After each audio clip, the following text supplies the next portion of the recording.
Husband की death. और वो भी मैं चाहूँगी अपने हमारे ऑडियंस को बताइएगा, और आप उस वक्त उनके साथ नहीं थी? नहीं थी। आप थी उम्रे पे? उम्र पे थी। क्या हुआ था, मतलब तबीयत उनकी ठीक थी जब आप उम्रे के लिए निकली थी? उनकी मदीहा 2012 में वो किडनैप हुए। उसके बाद वो फौजी थे और इतने स्ट्रॉन्ग इंसान थे कि वो कभी कोई बीमारी फील ही नहीं करते थे कि मैं बीमार हूँ। वो इतने स्ट्रॉन्ग इंसान थे। उसके बाद वो ट्रॉमेटाइज हो गए थे। और मतलब वो आप लोगों के लिए भी कितना बड़ा ट्रॉमा होगा कि आपके हस्बैंड किडनैप हो गए। Oh my God. कितने दिनों के लिए हुआ था ये? 7 दिन हुए थे। और मुझे लग रहा था कि वो 7 दिन, मैं आज सोचती हूँ कि वो 7 दिन, वो रमज़ान के दिन थे और मेरे लिए घर, चीज़ें, कपड़े, खाना पीना सब बेमायने होती हैं आपके लिए। आपके लिए अगर आपका हस्बैंड नहीं हो तो आप बोलते हो कि ये सब कुछ मीनिंगलेस हैं चीज़ें। बिल्कुल। आपकी ज़िंदगी में आपके जो बहुत मेन कैरेक्टर्स हैं, जैसे अम्मी हैं, अबू हैं, और फिर उसके बाद हस्बैंड लड़की के लिए। आपकी ज़िंदगी का जो लीड रोल है वो आपके हस्बैंड का है। हाँ, शादी के बाद। हाँ। और जो इतनी छोटी एज में जिस लड़की की शादी होती है, वो तो उसको कहते हैं ना कि अल्लाह के बाद उसको मुझे लगता है खुदा बना लेती है, उसको पूछती है। तो मुश्किल होता है। So that was the time जिसने तो पहले आपको हिला के रखा होगा, मुझे फिर आप हिला दिया। उससे संभली आप? मैं भी संभली नहीं थी, अम्मी की डेथ हो गई 2 महीने के बाद। मैं भी संभली नहीं, पूरे 2 महीने के बाद अम्मी की डेथ हो गई। तो मैंने कहा अल्लाह ताला मुझे क्या सिखाना चाह रहे हैं। और अब मैंने ये अल्लाह ज़िंदगी से सीखा कि हम सब ने जाना है। अब हस्बैंड की जब डेथ हुई तो मुझे ये रियलाइज़ हुआ कि मुझे भी किसी भी दिन चले जाना है। जब वो अचानक जा सकते हैं, मैं भी जा सकती हूँ। फिर अचानक अम्मी चली गई तो अब यही सोचती हूँ कि अल्लाह ताला बस सबके लिए आसानी करें। हम सब अल्लाह ताला की अमानत है। ये आपके लिए खबर ब्रेक कैसे हुई थी? आपको कॉल आई थी जब आप उम्रे पे थी और आप अकेली थी, भाई था, बहन था? मुझे बताया कि उनको चोट लग गई है, हॉस्पिटल में एडमिट है। और उसी वक्त मुझे एक अजीब सी फीलिंग शुरू हो गई थी। दिल मेरा बंद होना शुरू। ऐसे कभी भी नहीं हुआ था मुझे कि तबीयत ख़राब हुई है। बहुत दफ़ा ख़राब हुई है, बहुत दफ़ा हॉस्पिटल गए और मुझे अब कभी मजाक में भी कहते थे मैं बीमार हूँ, आ जाओ, और ये हो रहा है मुझे।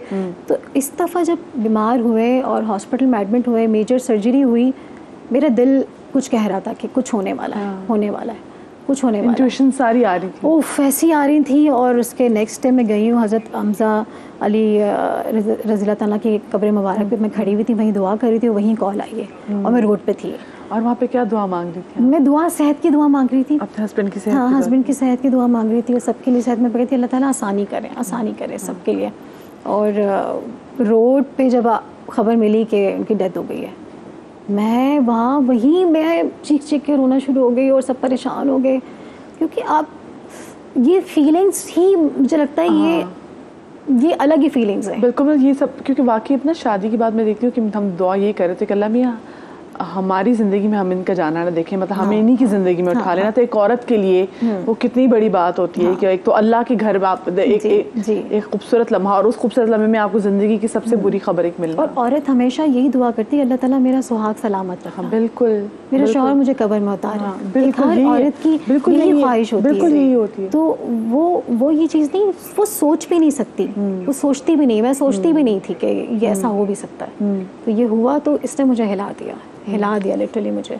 तो सबसे ज़्यादा फिर उस वक्त आपको स्ट्रेंथ किसने दी? बिकॉज ये तो अब उस वक्त थी, भांजा था मेरा और मेरी भांजी थी उम्रे पे, और कोई भी नहीं था। उन्हीं के साथ मैंने उम्रा किया था। मेरे भांजे ने मुझे बहुत सपोर्ट दी, भांजा भांजी ने, उन दोनों ने मुझे इतना सपोर्ट किया। मैं पानी भी नहीं पी रही थी, खाना भी नहीं खा रही थी। मुझे ज़बरदस्ती, नहीं आपने कुछ खाना है, नहीं आपने कुछ पीना है। मैंने बगैर कुछ खाए पिए उम्रा किया। मैंने कहा मैं नहीं। आपने उम्रा अपना कंप्लीट किया? पूरा कंप्लीट किया। उनके नाम का किया। उनके नाम का किया आने से पहले वही करके उम्रा आई हूँ मैं। ज़िंदगी का मुश्किल तरीन लम्हा वो था कि जब मैं उनके पास नहीं थी, उनकी तदफीन हुई, मैं उम्रा करी थी उनके नाम का कि उनकी भी तदफीन होने वाली है, मैं उम्रा कर रही हूँ। ओहो, ये तो वाकई कि आप तदफीन पे नहीं पहुँच गए, आप नहीं देख पहुँच सकी। कोशिश की, नहीं पहुँच सकी। फिर मुझे किसी ने कहा, जो टैक्सी वाला था, जो मैं बहुत रो रही थी, तो उसने कहा बेटा उम्रा कर लो उनके नाम का, उनको ये मिलेगा, ये काम आएगा उनके अभी आप रोगी, वो चले गए दुनिया से, उनके काम यही आएगा कि आप उनको कुछ भेज दो। तो जब मैंने उम्रा किया तो मुझे एक अलग स्ट्रेंथ दी अल्लाह ताला ने, एक अलग पावर मैंने फील की अंदर रूह के अंदर जो आप फील करते हैं ना कि हाँ, उससे पहले तो बिल्कुल लग रहा था कि अब मेरी भी बारी है, अब मेरी बारी है और मैं चली जाऊँ तो अच्छा है, लेकिन उसके बाद आपको ये फीलिंग आई कि नहीं, मेरे बच्चे हैं। How hard is for the kids, क्योंकि उस वक्त माँ भी पास नहीं थी और बाप भी नहीं था, चले गए थे। मदिया, वो उनको अभी तक वो सेटल नहीं हुए हैं अभी तक, तो मैं उनको नहीं दिखाती कि मैं अपने आंसू उनको नहीं दिखाती हूँ, लेकिन मुझे पता है कि वो थोड़ी सी मैं अगर बात करती हूँ वो रोना शुरू हो जाते हैं। थोड़ी सी मैं बात करती हूँ कि वो याद आ रहे हैं। आज उनकी बर्थडे है, 6 सितंबर उनकी बर्थडे थी, अभी 1 गुजरी है उनकी, तो उनके बगैर और इतने अटैच्ड बच्चे, इतने अटैच्ड। तो ये फेजेस हैं। मुझे लगता है कि दुनिया में, मैं ये कहती हूँ, मरने के बाद सब कदर करते हैं, ज़िंदगी में कदर कर लें। बिल्कुल मेरा अपना ये एक्सपीरियंस है कि कदर कर लें रिश्तों की, प्लीज़। इससे खूबसूरत तो वाकई कोई बात नहीं है। हम तभी कदर करते हैं जब कोई चला जाता है। जवेरिया, आपको ज़िंदगी में कौन सा ऐसा इंसिडेंट हुआ जिसने आपको बिल्कुल हिला के रख दिया? अच्छा, बताऊं? ये बात आपने और इन्होंने बिल्कुल ठीक कही कि आपके जो फैमिली होती है ना, मतलब माँ बाप, बहन भाई, हस्बैंड, बच्चे, ये वो वाले लोग होते हैं, इनको कुछ होता है ना तो आपकी जान पे बन जाती है और आप सोचते हैं कि हम जो भी कुछ कर सकें बस ये सेट हो जाए।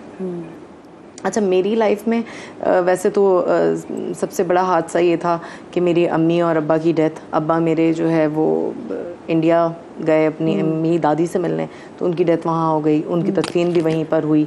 अम्मी जो है वो बहुत फिर बीमार हो गई थी, अम्मी का इंतकाल हुआ, तो वो सारी चीज़ें। और फिर आपकी शादी भी नहीं हुई भी होती, आप इतने बड़े भी नहीं होते, तो माँ बाप उस वक्त में जब चले जाते हैं तो वो ऐसा लगता है कि आपके ना सर पे से छत गायब हो गई है और अब क्या होगा।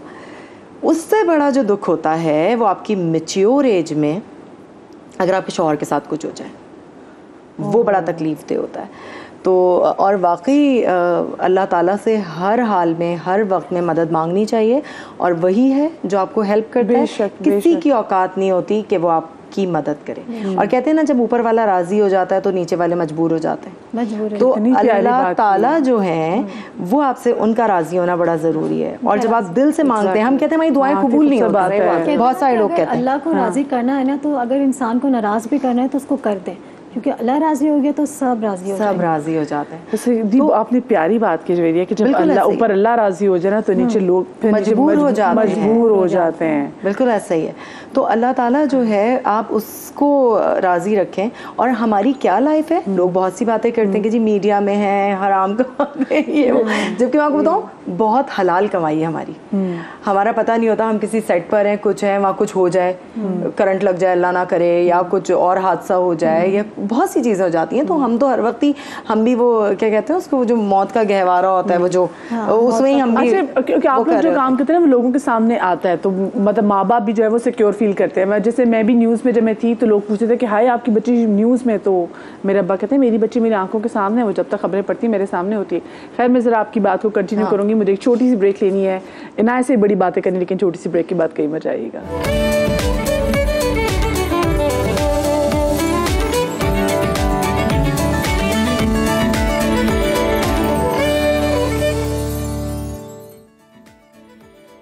जी, तो welcome back after the break. और हम हमारी इतनी प्यारी आर्टिस्ट से, जितनी ज़बरदस्त एक्ट्रेसेस हैं, उनसे पूछ रहे हैं कि जब उनकी ज़िंदगी में कोई बहुत ज़्यादा टफ मरहला आया तो ये उससे निकली कैसे।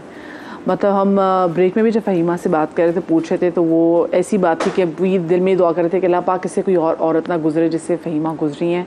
और अल्लाह पाक ने फ़हीमा को तो इतना सब्र दिया। हम डिस्कस भी कर रहे थे कि कौन सी आयत इन्होंने पढ़ी ज़्यादा, और जिससे फिर अल्लाह पाक ने दिल को मजबूत किया कि उससे निकल पाएँ। अभी भी ऑफ कोर्स उनके बच्चों को प्लीज़ अपनी दुआ में ज़रूर याद रखिएगा। आप मुझसे बात करते हुए कह रही थी जवेरिया कि मैच्योर एज में, एक माँ बाप तो नहीं हैं, लेकिन मैच्योर एज में आपने कहा ना कि अगर हस्बैंड के हवाले से किसी कोई प्रॉब्लम आ जाए। बिल्कुल, मैं आपको बताती हूँ कि टाइम बहुत कम है और मुझे एहसास है कि हमारी एक और आर्टिस्ट भी है, उनसे भी बातें करनी है।